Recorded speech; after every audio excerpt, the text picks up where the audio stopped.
Whoa. Aloha, y'all. Try to just get this straight. I guess it's straight enough. Aloha. Happy Halloween.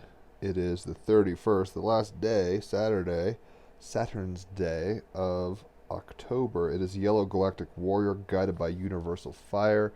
It is a Heart Chakra Day. So if you're going to be doing heart chakra, or listen to me, chakra meditations, mantras, mudras, be doing the heart chakra, the anahata chakra. Do mudras, your hand positions, mantras, focus on it, meditate, and you will see some real magic coming online. It is Halloween, very interesting Halloween. It's blue moon, full moon in Taurus right now, the second in 1 month of full moons, so it's kind of a rare occurrence. Hence the title, Blue, Once in a Blue Moon, right? The sun is in Scorpio, the moon is in Taurus, exactly opposing, I think. Yep, exactly opposing. Um, the moon is exactly opposing, 8 degrees, Scorpio. Moon is in Taurus, Mercury is in retrograde in Libra, Venus is in Libra, and Mars is in retrograde in Aries. Let's go ahead and pull some cards. I'm having crazy dreams. I'm actually doing something. I've been teaching myself Japanese for 101 days now on Duolingo, crushing that shit. Only first place in all these leagues, which is kind of crazy. But I'm watching all Miyazaki's films, and I had never seen Nausicaa and the Valley of the Wind or whatever. I started with that last night. If you type that into Facebook search, you can find these things streaming free. Apparently on Netflix outside of America, these are all available, but it's not in America. So I'm watching all Miyazaki films, Studio Ghibli films. Beautiful card for a crazy day. High Priestess. I'm all about it. We've got the High Priestess on Halloween, on a full moon, Scorpio season. I'm all about this. So, the High Priestess is what we're dealing with. Trusting your intuition, listening to your inner guides, understanding yourself better, listening to the music of the universe, and allowing creative ideas to germinate. The High Priestess, I offer up the mysteries of life. The High Priestess is the guardian of the mysterious, subtle, and deeper aspects of life that are not visible or obvious. She has command of the esoteric knowledge and sacred wisdoms that are part of the collective unconscious, items we are unaware of even exist. Associated with the moon, and it is a full moon, and the wellspring of life and movement lurking in the deep dark waters, Scorpio, sun position, deep dark water, she embodies deep innate wisdom, the knowledge and wisdom of Mother Nature. As the keeper of your unconscious, she sits at the liminal boundary between what you are aware of and the vast spectrum of the unseen inner realms. Traditionally conceived as the passive, receptive feminine calmly waiting for life to unfold, very Taurus moon, she manifested for me as this powerful force of nature which journeys between the visible and the invisible, part diva, part shamanka, which is a female shaman. Her clothes are adorned with snakes, which are from a Celtic perspective are symbolic of secret knowledge, cunning, secret knowledge, right? Very Scorpio sun. Secret knowledge, cunning, and transformation, more Scorpio sun, and points to the High Priestess's shape-shifting energy and utilizing energy in this that is unseen. She is pictured crouching, streaks of lightning shooting from her fingertips as if to emphasize the two pillars, B, Boaz, completion, and J, Yakin, the beginning, from Solomon's temple in Jerusalem, formed as abstract typography with both meanings woven together. Her language is similarly abstract and often vague with many symbolic and metaphoric references, requiring patience to decode. She signals the need to journey within, so meditation, it is a heart chakra day, not a bad day to be going within.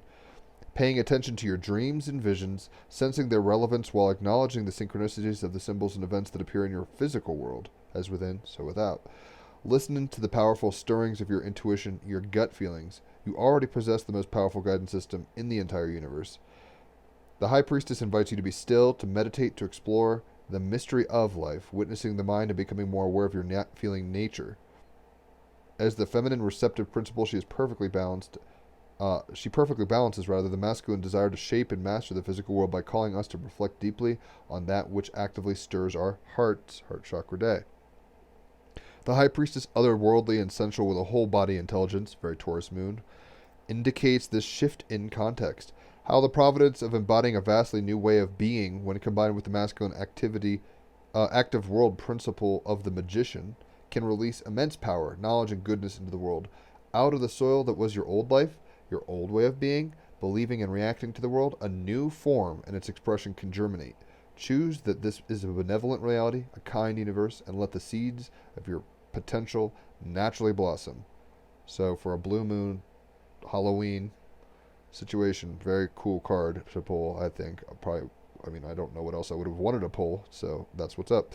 The High Priestess. Trust your intuition, listening to your inner guides, understanding yourself better, listening to the music of the universe, and allowing creative ideas to germinate. With a full moon in Taurus, we can actually create beauty very readily. It's the fullness of that energy, right? Full moons are kind of a release of what? Beauty, creativity, releasing our old patterns of being into new ways, thanking them and moving on kind of thing. Wow, I almost just fucking dropped this whole deck of cards. So, let's go ahead and get a clarifier, shall we? And see what wants to pop. High Priestess is probably one of my favorite cards, because I feel like I've met the High Priestess on DMT. I guess everybody can meet the High Priestess, but I've met something very similar to a winged Isis type chick behind the veil. It caused a Kundalini activation. We've got the 8 of Earth. Very Taurus moon vibes too. Full moon here. Let me just make sure you guys can see that. Maybe I've got something on my glasses. Hold on. So I was like, is this even clear? Did I touch my computer screen? Let me try something. Hold on.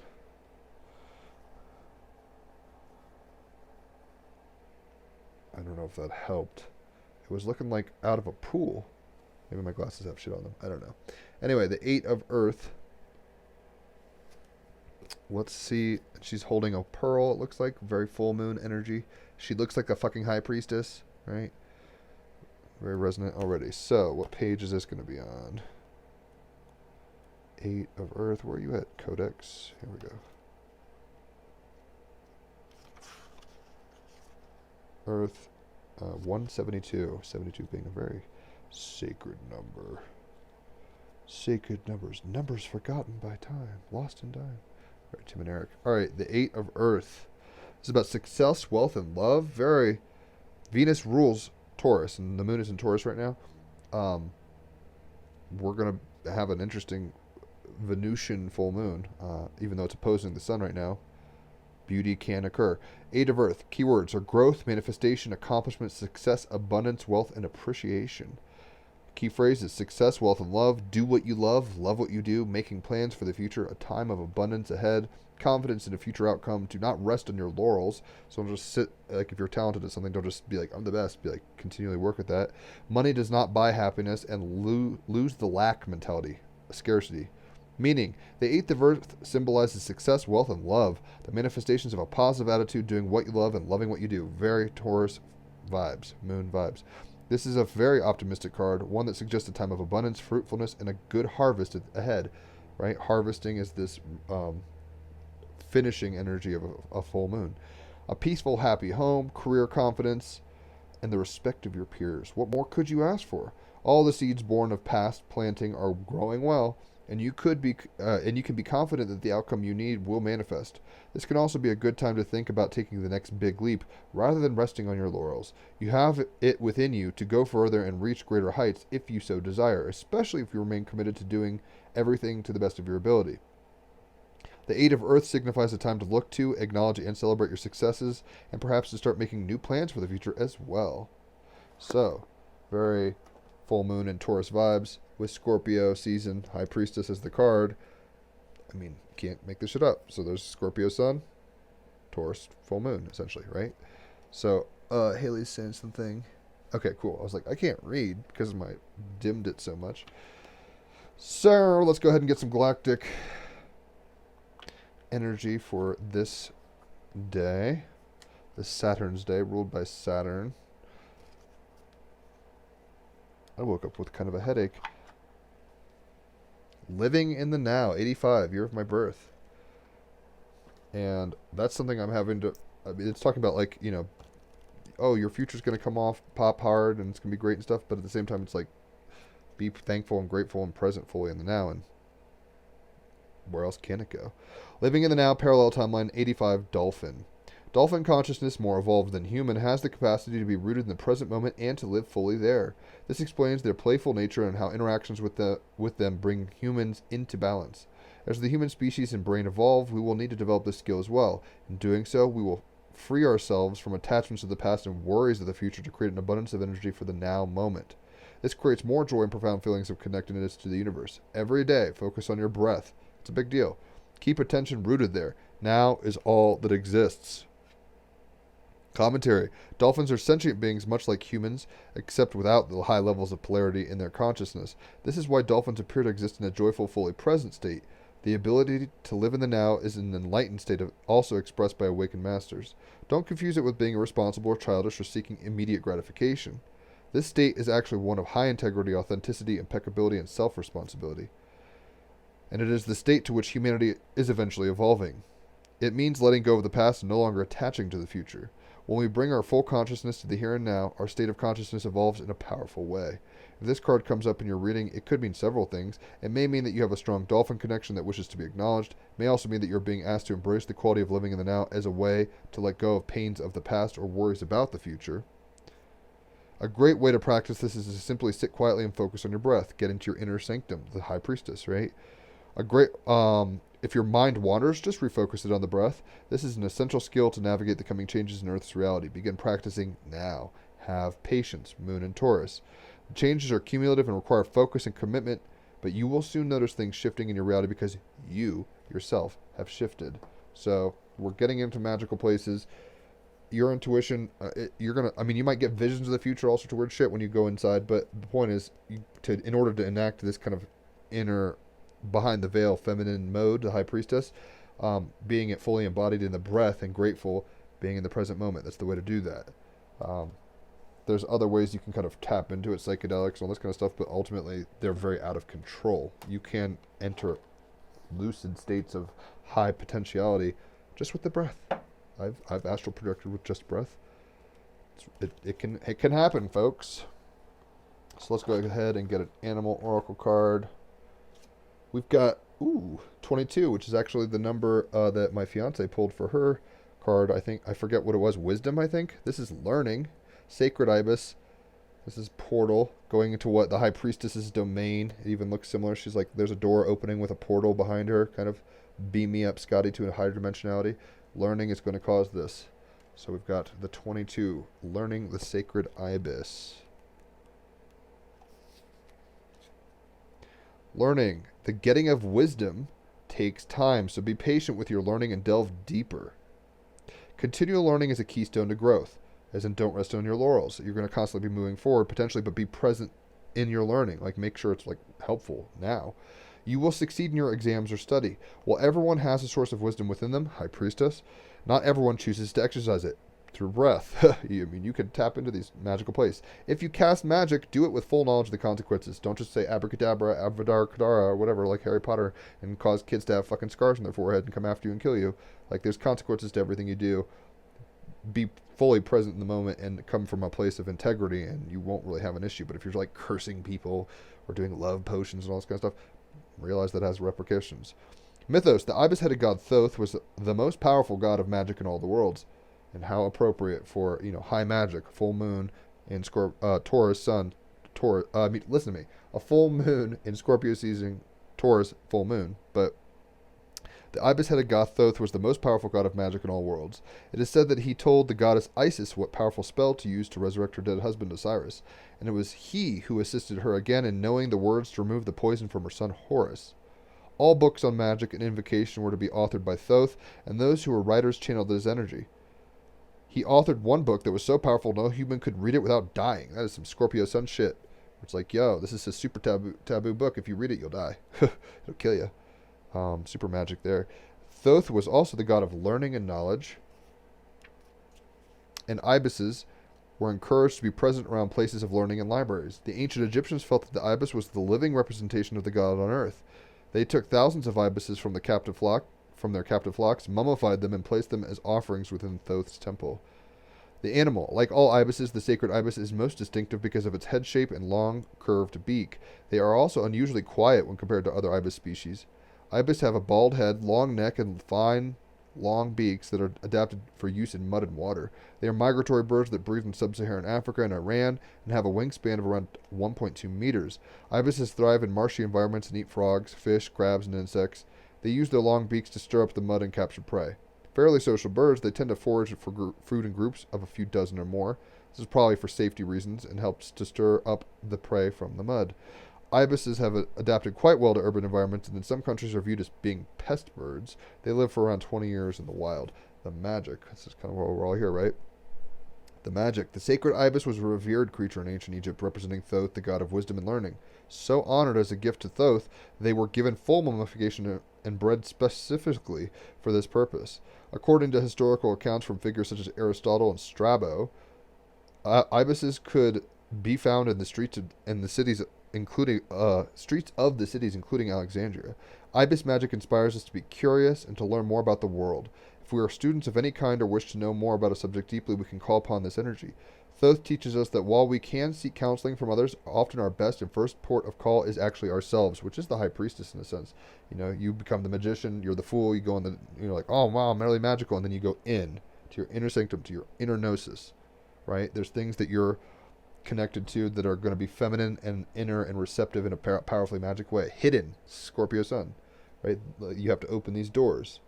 Reminds me a lot of a Daft Punk song where it's like, a door within a door, a room within a room, all this stuff.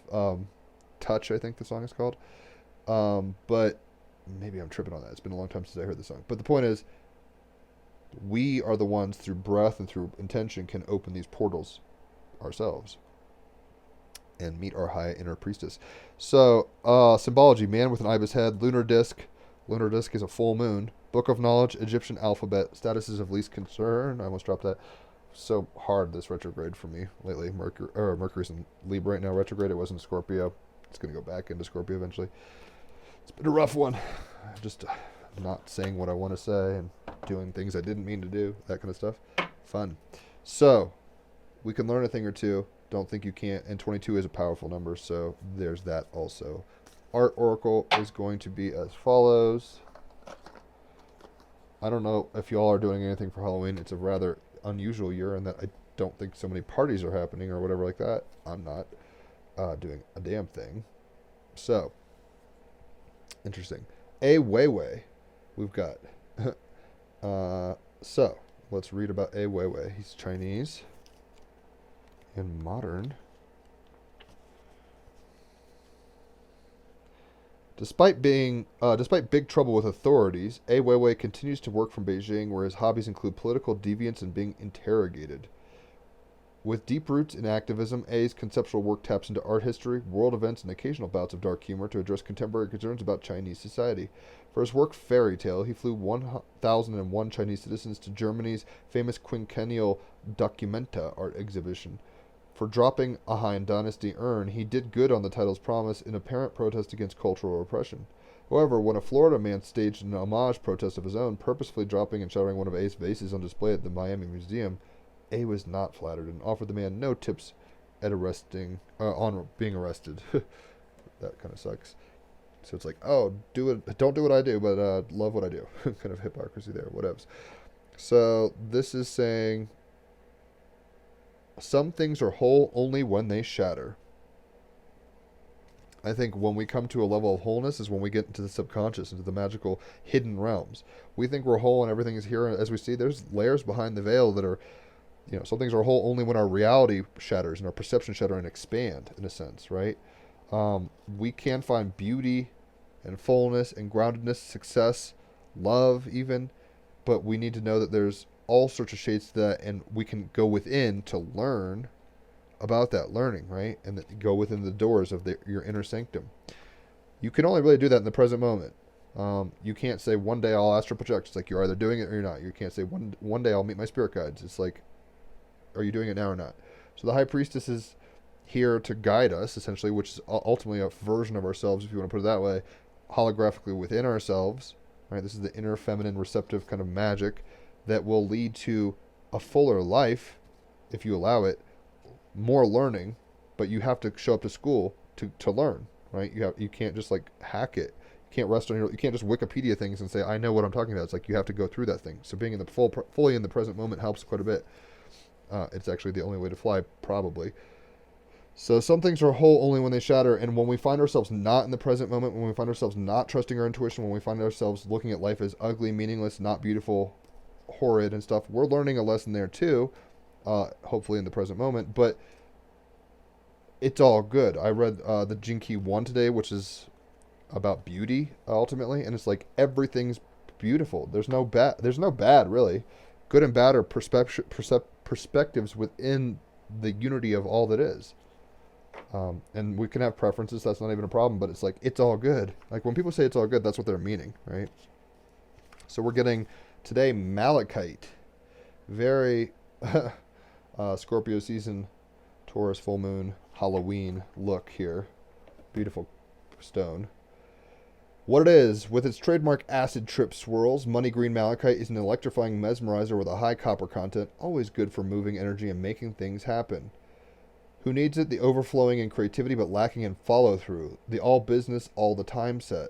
Where to put it? If you're trading cryptocurrency, writing television pilots, or starting up the next tech giant, try some malachite in your workspace. When to use it? When the concrete jungle has you disconnected from the earth, beneath it, Taurus full moon. Connect with what? In the present, now, in the moment, right? In present moment. With what? Your breath. You can really tap into being a full embodied person intuitively as well, inside as well as outside, right? This is esoteric. This is more exoteric. So when you've just got to have money, power, and money and power specifically is very Scorpio sun energy, and all the glory, come at it with the, and Taurus full moon, right? Money, power, comfort, status, wealth, all this kind of stuff. Come at it with the heart forward, heart chakra today, sustainable energy and courtesy of malachite. Claim your success. We are here to be successful. Success looks different for everybody. It doesn't always mean being rich. Sometimes success means losing all your stuff. Like Buddha became enlightened when he gave up all of his shit, right? It was like he was king and prince and had all of, a harem and all the drugs and drink and food he wanted. And it's like that wasn't success. So he had to go inside and find his intuition ultimately to find and know his worth, his value, his beauty, his truth. What a learning experience. Everyone's learning experience is going to be different. Show up to school though. Be here now kind of thing. Being in the present moment, right? Living in the now.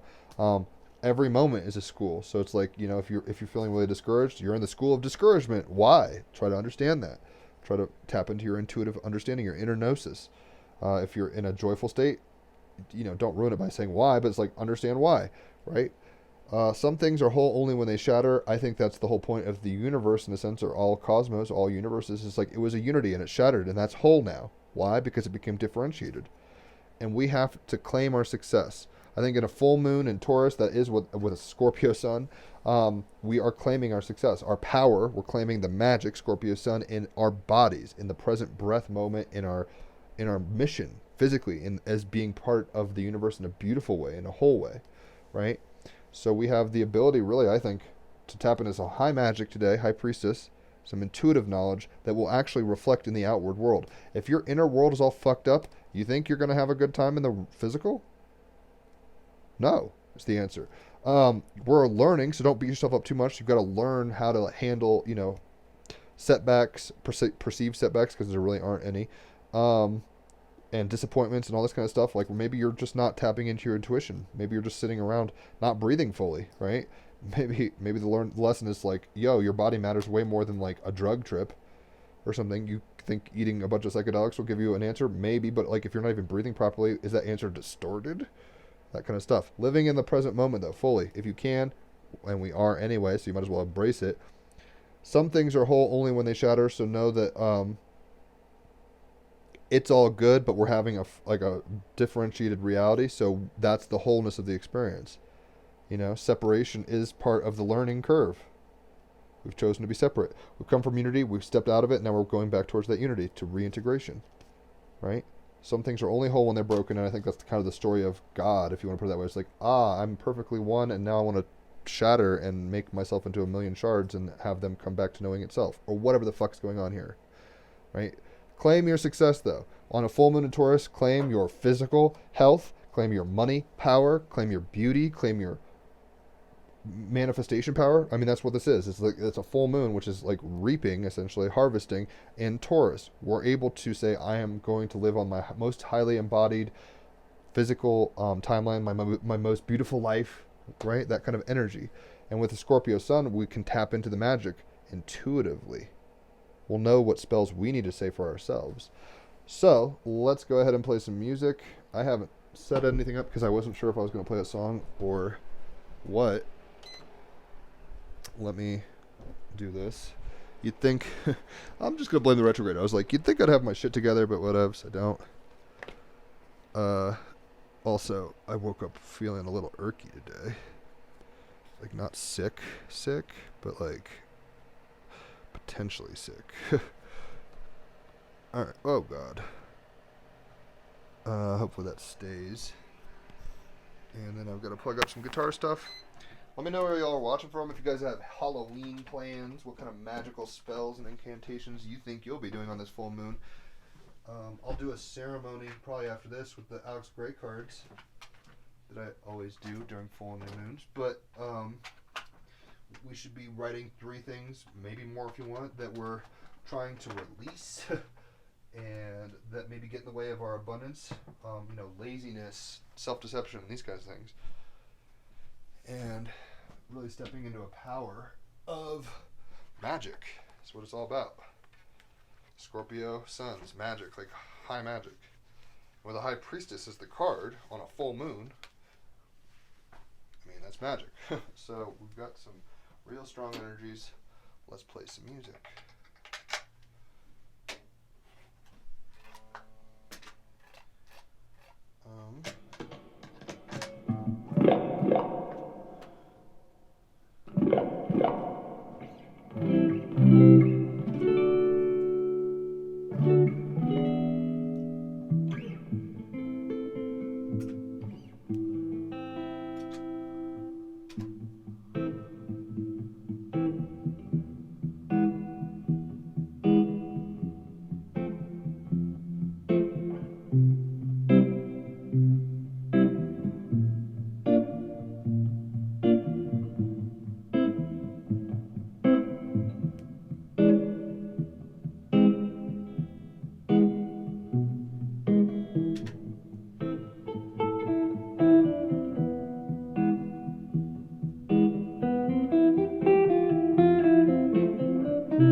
So, yeah, High Priestess has the card with the clarifier as the, I believe, 8. I gotta check though. Of Earth, 7 or 8. So, what we have on this Halloween, Saturn's Day, with a full moon in Taurus, blue full moon. Look at even, it's like blue light, full moon light, blue full moon light. So we got the High Priestess. We're tapping into some magic. We're tapping into some deep inner power. Scorpio is power, mysterious power. And with the full moon in Taurus, it's about embodying beauty, embodying value, embodying presence, right? Physically. We're on a learning curve. Like that's all life is. You're learning through experiences, through highs, through lows. It's all good. Be present in the lesson. Be here now, like living in the now, right? Be a dolphin. Not so polarized. You're in a polarity, but don't be committing to a side or not, right? Be enjoying the ride from an intuitive place. And know that some things are whole only when they shatter. So, just like the universe, it was like in the beginning there was a unity, and then it shattered into diversity and became all that we experience now. And it's reassembling in an aware way, in an intuitive way, in such a way to understand the beauty and power and fullness of what it is, the oneness. What a learning trip. God just said, let there be separation, and there is. But we're still one, in a weird way. Show up to the school, show up fully, and be here if you can. Understand that the shattering of things is okay, and it's not like bad in that sense. It's just the story we're trying to tell ourselves through many ways. Claim your success. With a full moon in Taurus, you can claim physical power. As Scorpio sun of full moon in Taurus, you can claim power, you can claim wealth, you can claim beauty, you can claim all this stuff, but make sure you're doing it from a place that's actually satisfying to you internally. High Priestess. Don't just be like, oh, 17 magazine says this is the in look and I want that. It's like, you can do that, but are you actually learning anything about yourself then that way, or are you just learning what other people tell you what to believe? You have a power and a beauty and a grace and a presence that is different than everybody else, and only you can find that on your own. Nobody's going to tell you that. Being in the full present moment, being in your breath, being embodied is going to allow that. And even moments of distortions are okay, right? But claim your full power, claim your success, claim your awesomeness, and that's what I would suggest during this full moon. I'll come on in a minute and do the Alex Gray card thing. But yeah, no podcast today. I've got some readings today, so I'll be doing that. But once again, hit me up for readings, cards, astrology charts, both, whatever's clever. People love getting them. I love giving them. And ultimately, enjoy the magic. This is a very magical portal in a sense. A lot is happening. Uranus is in Taurus. Taurus is where the full moon is. It's a very powerful, electrifying, potentially dramatic Scorpio sun full moon, where we're going to be coming into powerful gnosis but we have to claim that success. We have to claim it for ourselves. It's not going to come to us. We can't rest on our laurels and say, oh, I'm a spiritual being, so spiritual thing's going to happen. It's like sometimes you got to put in the work. And don't be too obsessive about doing the work. You can't, don't just like not eat for 40 days and only like read runes or something, although that would be interesting to see what happens there.